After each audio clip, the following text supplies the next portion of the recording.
نادان کی دوستی دانا کی دشمنی سے بری ہے۔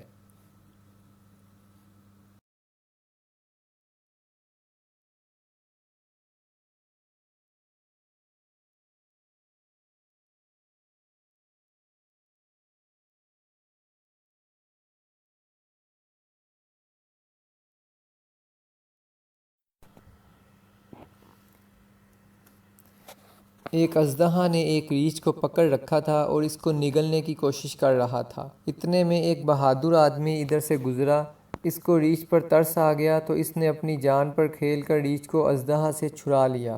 ریچھ اس کی نیکی دیکھ کر اس کا غلام بن گیا اور اس کے ساتھ چل پڑا۔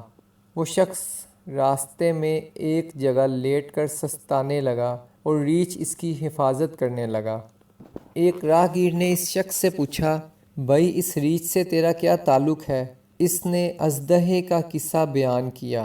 راہگیر نے کہا، بھائی ریچھ کی دوستی پر بھروسہ نہیں کرنا چاہیے، کیونکہ نادان کی دوستی دانا کی دشمنی سے بری ہے۔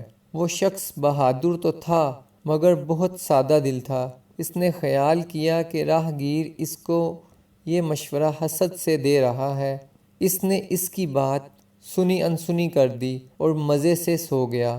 ریچھ نے اپنے محسن کو سوتے دیکھا تو اس کے منہ سے مکھیاں اڑانے لگا، لیکن مکھیاں تھیں کہ بار بار اس کے منہ پر آ بیٹھتی تھیں۔